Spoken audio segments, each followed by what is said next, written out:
और दलितों के नेता में अभी चिराग पासवान जी बिहार के बहुत बड़े चेहरे के तौर पे दिखेंगे और दिख रहे हैं।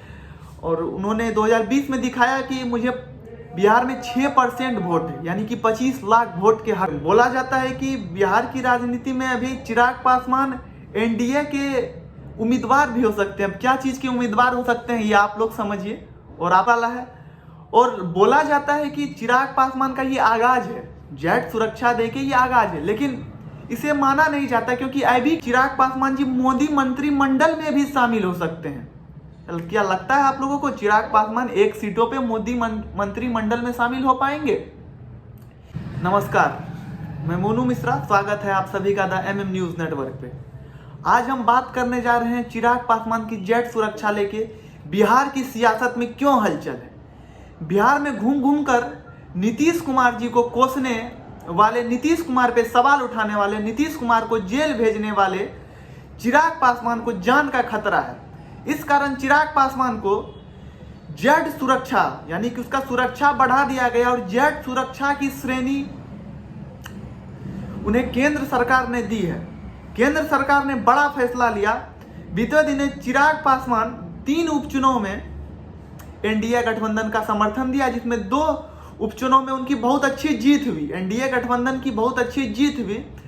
और बोला जाता है कि बिहार की राजनीति में अभी चिराग पासवान एनडीए के उम्मीदवार भी हो सकते हैं। अब क्या चीज के उम्मीदवार हो सकते हैं ये आप लोग समझिए और आप लोग समझ रहे होंगे, भली भांति समझ रहे होंगे क्या चीज के उम्मीदवार हो सकते हैं। और आगे के दिनों में जैसा बोला गया है कि चिराग पासवान जी, रिपोर्ट अभी ऐसा चिराग पासवान जी नहीं बताया, नहीं उनके कोई पार्टी के आदमी बताया है, और चल रहा है मीडिया में चिराग पासवान जी मोदी मंत्रिमंडल में भी शामिल हो सकते हैं।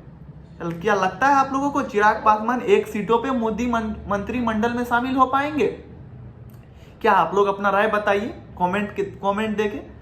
क्या बीते थोड़े दिनों के बाद मोदी मंत्रिमंडल का आपको विस्तार होने वाला है।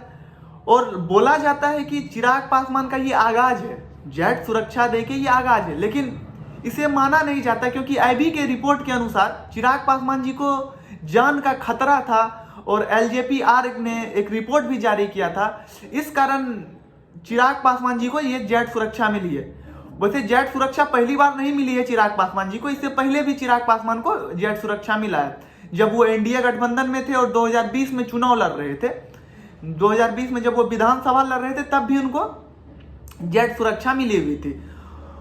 और जब वो लगभग 125 सीट पे वो लगभग चुनाव लड़े थे तब भी उनको ये चीज मिला था। लेकिन फिर जब वो बोला जाता है कि 3 उपचुनाव में जब वो एनडीए का समर्थन किए और गृह मंत्रालय द्वारा उन्हें जेट सुरक्षा मिला, यानी कि 33 गार्ड के बीच रहेंगे, यानी कि 33 सुरक्षा के गार्ड के बीच अब चिराग पासवान को रहना होगा, जो कि 10 गार्ड उनके घर में रहेंगे। 6 round the clock pro, 3 shift में AKMS स्पोर्ट 12 वट शिफ्ट में 3 टावर राउंड क्लॉक के भी मौजूद रहेंगे इसमें। और ये क्या लगता है कि ये आगाज है चिराग पासवान जी को लेकर? क्या मोदी मंत्रिमंडल में भी शामिल हो सकते हैं? कैसे हो सकते हैं, थोड़ा हम लोग को कोई बताइए। 1 सीट है चिराग पासवान जी को और जमुई के सांसद है, आप लोग तो भली भांति जानते होंगे चिराग पासवान के बारे में। क्या बताए, डेली तो मीडिया में चलते ही रहता है। क्या लगता है मोदी मंत्रिमंडल में शामिल हो जाएंगे चिराग पासवान? और इस रिपोर्ट की माने तो, IB की रिपोर्ट माने तो चिराग पासवान जी पे हमला होने वाला था, शायद हो भी सकता था, क्योंकि वो लगभग 2 वर्षों, ये 3 वर्ष से उनका लगभग 2 वर्षों से पूर्ण विरोध कर रहे हैं जो भी अभी वर्तमान सरकार चलती है, खास करके मुख्यमंत्री जी पे। दिन प्रतिदिन उनका विरोध बढ़ते जा रहा है। कभी मार्च करते हैं तो कभी पैदल यात्रा करते हैं तो कभी पूरे पटना की सड़कों को जाम कर देते हैं। ये उसकी पर्सनैलिटी बनती जा रही है। और दलितों के नेता में अभी चिराग पासवान जी बिहार के बहुत बड़े चेहरे के तौर पे दिखेंगे और दिख रहे हैं। और उन्होंने 2020 में दिखाया कि मुझे बिहार में 6% वोट है, यानी कि 25 लाख वोट के हकदार हैं। मैं हकदार हूँ, लेकिन चाचा बोलते हैं कि मैं भी साथ था तब था, यानी कि LJP का था। अब LJP 2 भाग में टूट गई है, आप लोग भी जानते हैं, एक लोजपा रामविलास और एक राष्ट्रीय लोक जनशक्ति पार्टी। क्या लगता है आपको, इस बार अगर 2025 में चिराग पासवान चुनाव लड़ते हैं तो वो कितना सीट ला पाएंगे? और एनडीए गठबंधन के साथ लड़ेंगे तो कितना सीट पे लड़ेंगे, आप लोग मुझे जरूर कमेंट करके बताएं। फिर मैं उस मुद्दे पे भी वीडियो बनाने का कोशिश करूंगा। और ये राष्ट्रीय लोक जनशक्ति पार्टी रामविलास, क्या लगता है कि चाचा भतीजा एक हो सकते हैं? राष्ट्रीय लोक जनशक्ति पार्टी और लोक जनशक्ति पार्टी रामविलास, क्या लगता है आप लोग को साथ हो सकते हैं? अगर साथ हो सकते हैं तो वो भी मुझे बताइए। और चाचा तो बोलते हैं नहीं, और भतीजा का कोई बयान नहीं आता है। देखिए क्या होता है, सियासत सदगर्मी में कुछ भी हो सकता है। सियासत के लिए कुछ भी बोला नहीं जा सकता है।